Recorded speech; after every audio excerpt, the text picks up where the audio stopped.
Gue sampai terbang di Halim, deket Halim, bener-bener deket Bandara Halim, sampai ditendang gue sama PM. Awalnya itu gue jujur aja cowboy juga gue. Jadi ada salah satu security kayaknya kebelet pengen BAB. Perhatian kepada penonton, duduk santai sejenak, kita seru-seruan dulu bareng Bagi-Bagi Podcast. Oke Baruda, siap-siap. Kamera rolling and Hal action. menarik mungkin akan lu lihat di udara, Betul. ya nggak sih? Nah itu kan berarti udah variatif ya sekarang. Udah variatif banget, betul. Ada drone yang pengangkat buat apa tadi kata lu tuh air ya? Angkat air, Angkat air juga ada. Berarti angkat kan- pupuk grandul. Itu disebutnya apa? Drone apa jenisnya? Kalau yang Itu teman-teman boleh tahu. drone pertanian, Drone agrikultur pertanian. namanya.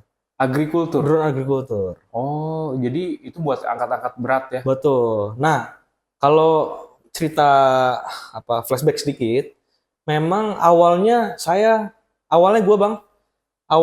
gue jujur aja cowboy juga gue, terbang dimanapun sampai gue di Oh, Halim. bebas aja gitu Ya, ya. dulu kan belum itu. peraturannya kan belum Regulasinya begitu, kumaha, regulasinya kan belum begitu ketat kan. Gue sampai terbang di Halim, deket Halim, bener-bener deket Bandara Halim, sampai ditendang gue sama PM, ya kan, gara-gara disuruh ngambil footage pesawat lagi take off.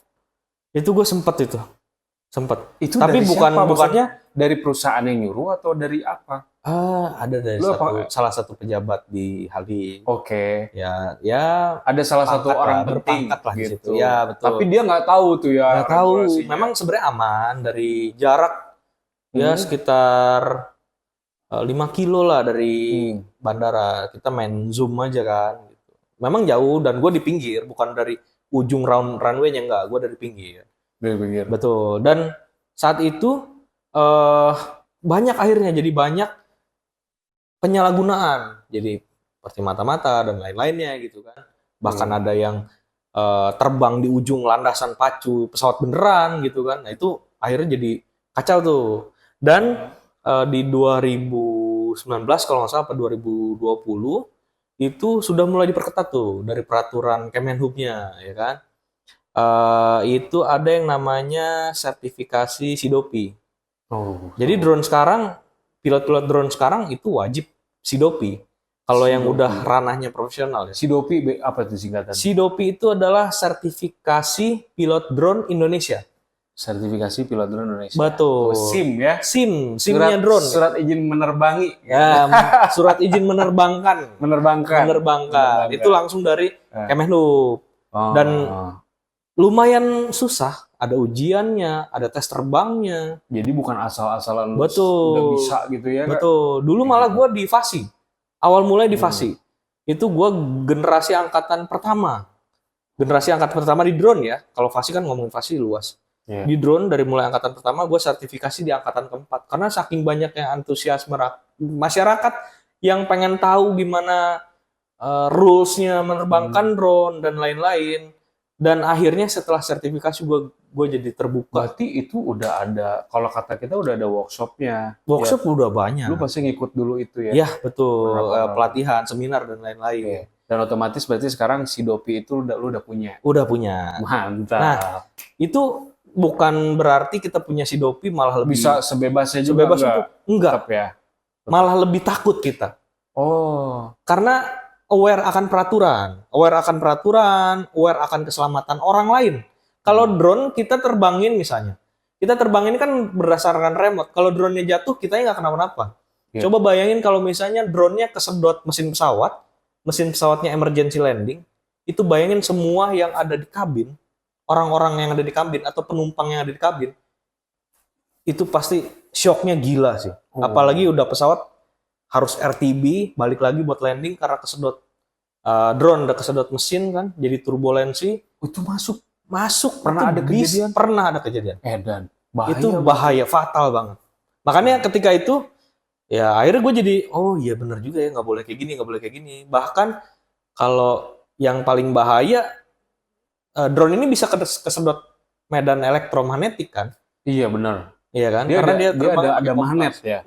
Dia terbangnya pakai kompas, bisa error tuh, apalagi terbang deket-deket sutet, itu bisa kesedot. Selain juga drone-nya rusak, kita nggak tahu nabrak sutetnya Konslet konslet meledak, lebih bahaya. Makanya bukannya bagus kita profesional bagus mengikuti sertifikasi, kita jadi tahu mana batasan yang boleh, mana batasan yang nggak boleh. Terus akhirnya kan berarti tadi ya Fer, udah ada hukumnya ya kan? Ya, Itu betul. akhirnya udah masuk regulasi. Terus kayak sekarang nih kayak lu kan berarti udah nikmatin yang namanya job ke job ya, Ya. kayak gitu. Gue lihat nih lu selain lu main drone nih, gue lihat gue story-nya dia. Maksudnya gue kan kita kan temenan di Instagram. Lu sering keluar kota nih, keluar Ya. pulau nih, Keluar negeri sih terakhir. sampai keluar negeri bahkan. Betul. Wah itu tuh masih di drone juga. Masih di drone juga, alhamdulillah masih di drone juga. Oh, itu lebih kemana, Fer? Maksudnya? Itu kebutuhannya industrialis, drone industrialis yang tadi saya bilang, enterprise ya. Iya. Jadi ya drone ini kan bisa dibilang kompleks lah. Dia tuh sebagai alat ya. Ini alat pembantu nih, alat bantu yang memudahkan dan juga nge-push kerja jadi lebih efisien. Yang contoh.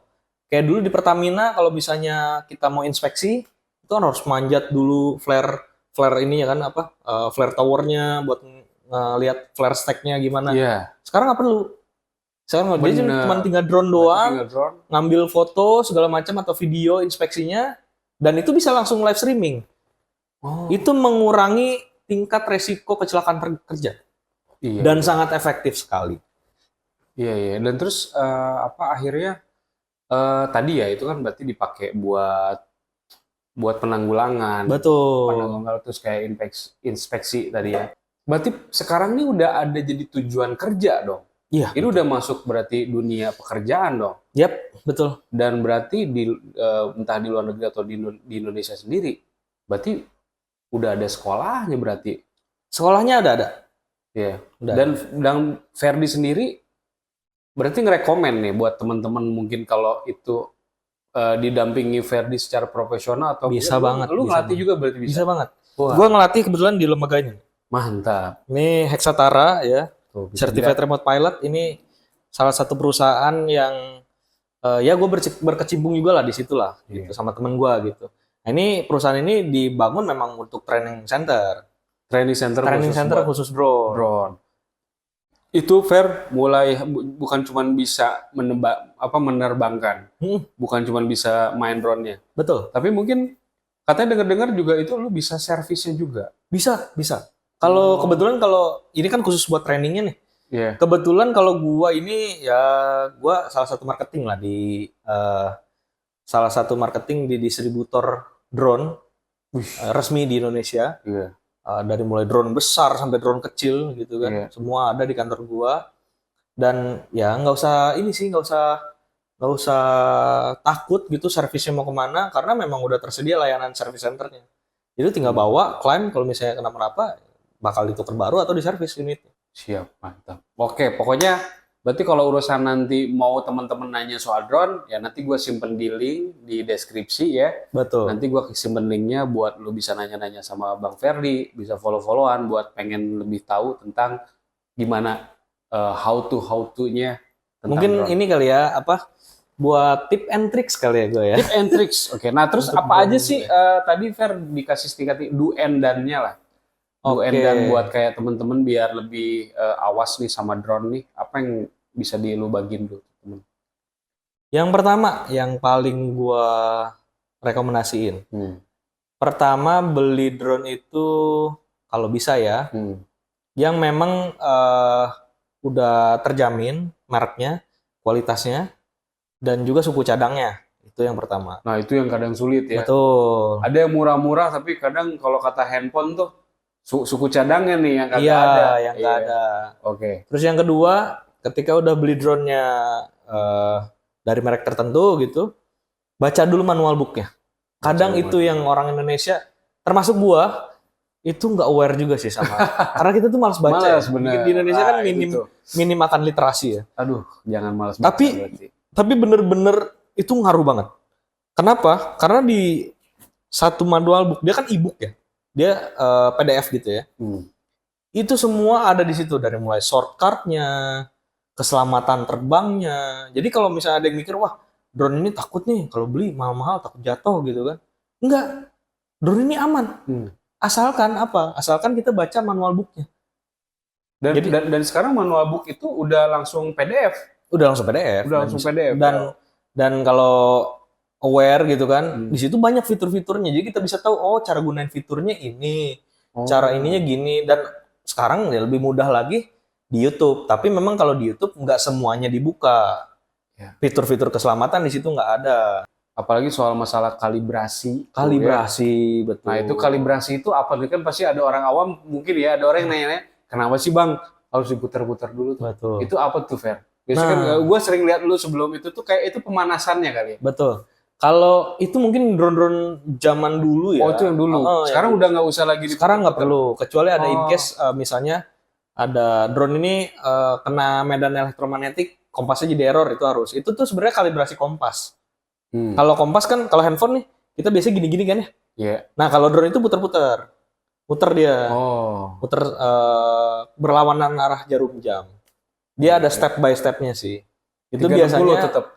Iya, 360 puternya. Itu biasanya gue lakuin karena drone dulu tuh kompasnya nggak auto recovery. Kalau misalnya bad kompas gitu, lagi gangguan kompasnya, dia nggak auto recovery. Makanya ketika pindah tempat gue pasti selalu kalibrasi kompas karena biar aman. Iya. Nah, makanya di situ kan gue kayak, sekarang kan canggih ya. Betul. Sekarang udah nggak harus kayak gitu ya. Betul. Karena udah otomatis banget lah pokoknya. Berarti ini kan keunikannya Ferdi tuh, ya dia masih muda, udah keliling udah dia ke Papua pernah ya Fer? Belum. Oh yang ke Papua sama Aceh aja yang belum. Papua Aceh belum. Padahal masih Sumatera, cuman lu tengah-tengah banget Sumatera. Tengah-tengah. Oke. Nah itu sempat baru mau project ya? Ya, Papua, Bali yang belum pernah terjaman ya. Papua, Bali sama Aceh. Semua kota udah. Alhamdulillah. Kota-kota besar ya, sama kota-kota kecil lah. Cerita lucu Fer mungkin ada cerita lucu atau yang memang lebih menurut lu ini gila best moment banget gitu lah. Kan udah sampai ke luar negeri. Nah, kira-kira di mana tuh Fer yang ada kesulitan kah atau enggak kadang ini drone gua pernah hampir kena angin gede nih, angin badai gitu. Itu pernah nggak ada kendala gitu? Itu di mana tuh Fer? Best moment. Kan kalau Bogor mah udah kelihatan lah. Ya. Kalau di kota sendiri mah gitu kan. Best moment banyak sih. Tapi yang paling ini baru-baru anget-anget baru kemarin gitu kan. Itu gara-gara itu drone spraying. Drone spraying itu apa? Drone agrikultur, drone penyemprotan. Jadi best momennya adalah jadi si drone ini terbang terbang otomatis semua. Dia ngikutin kontur. Ya, ngikutin kontur. Itu buat nyemprot pupuk ya di penyemprotan hama, pestisida di kelapa sawit.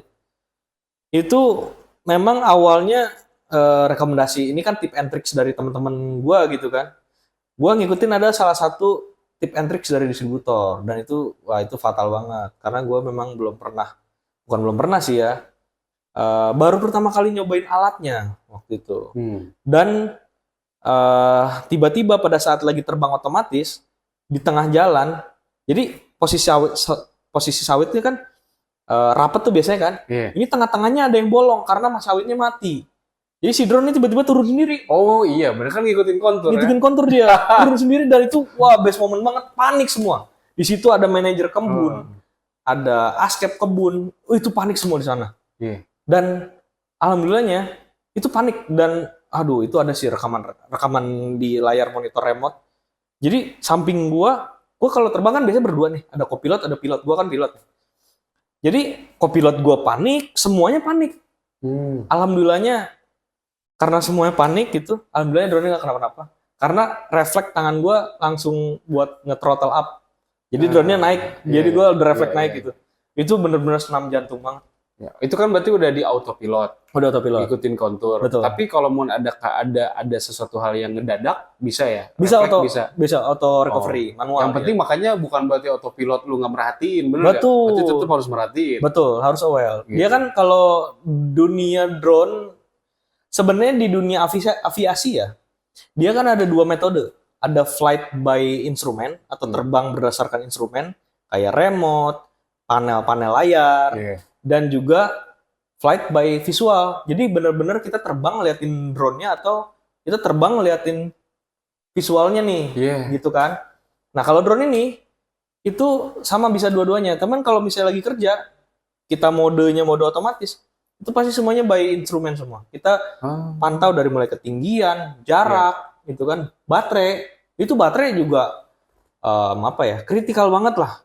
Itu kan ibaratnya nyawanya nih, nyawanya si drone-nya. Apalagi kalau udah nyentuh kritikal, itu bahaya banget. Iya. Bahaya banget.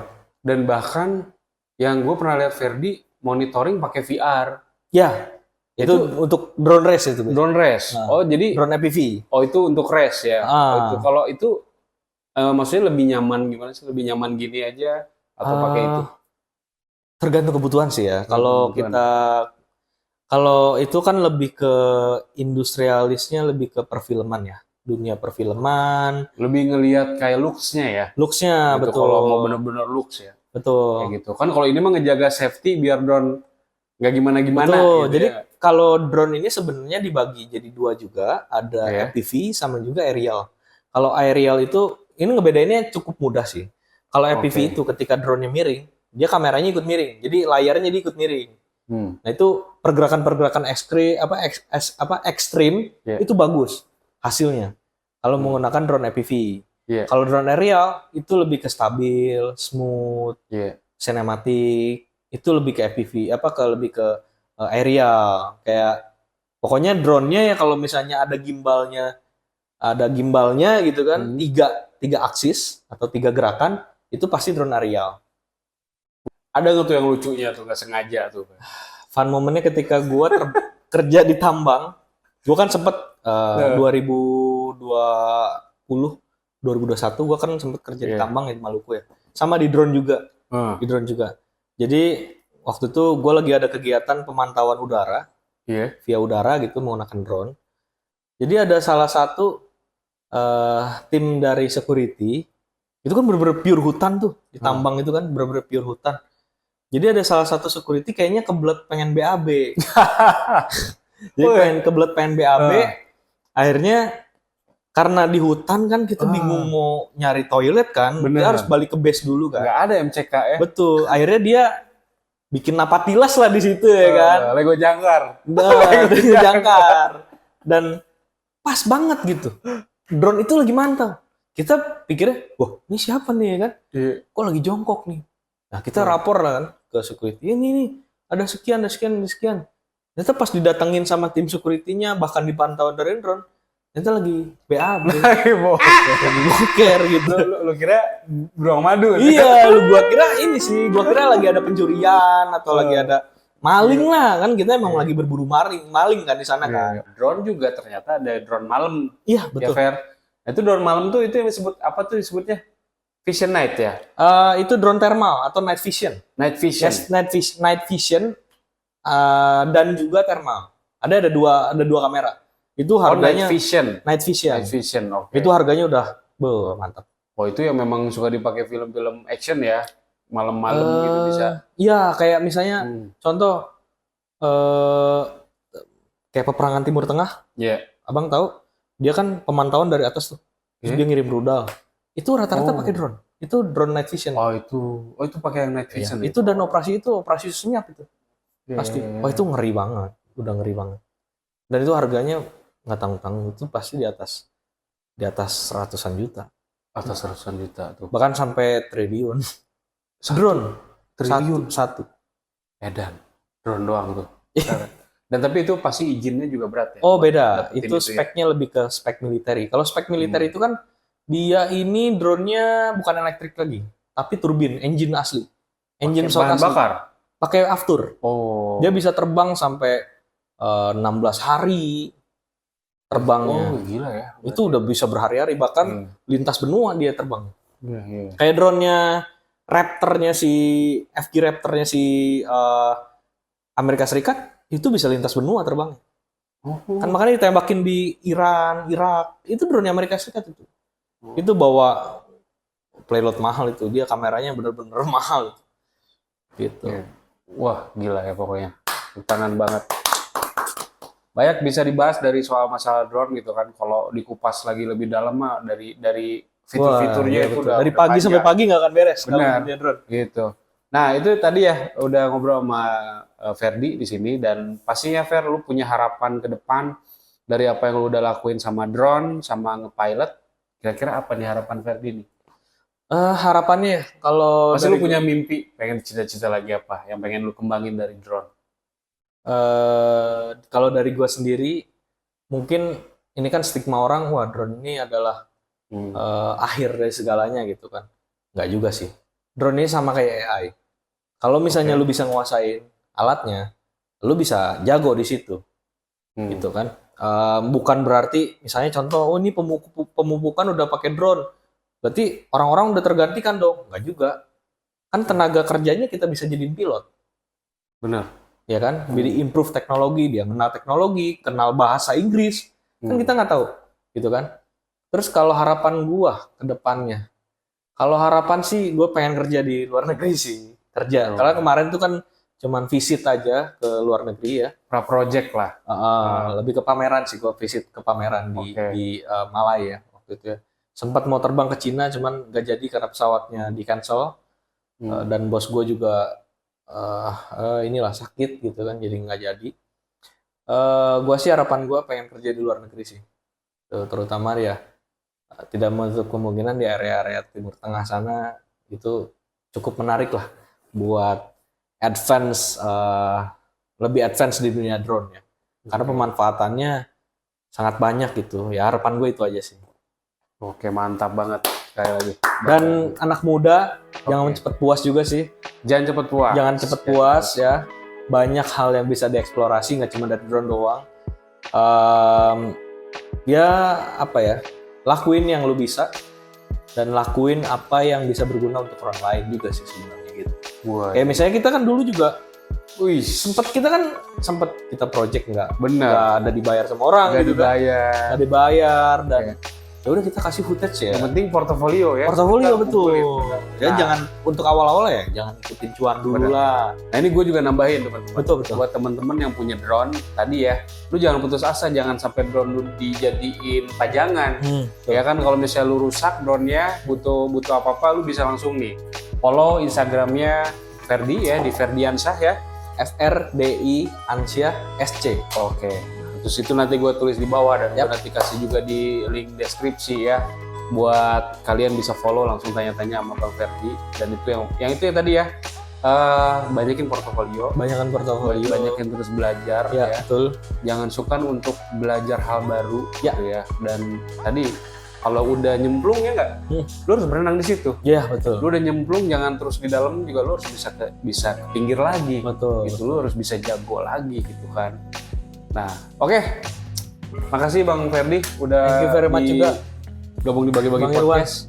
Ya teman-teman. Sukses terus buat bagi-bagi podcast ya. Thank Ini podcast yang inspiratif juga, Eh. walaupun ya kita ngobrolin hal random tapi inspiratif lah. Ada isinya, Ada isinya, daging semua ini. daging semua. Iya. Ya, teman-teman, yuk tetap support channel ini dengan cara subscribe ya kan, di subscribe. Buat teman-teman yang belum subscribe, jangan lupa kalau kalian suka video ini di like, di komen dan di share ke teman-teman yang lain ya. Oke, sampai ketemu di video selanjutnya. Terima kasih. Assalamualaikum.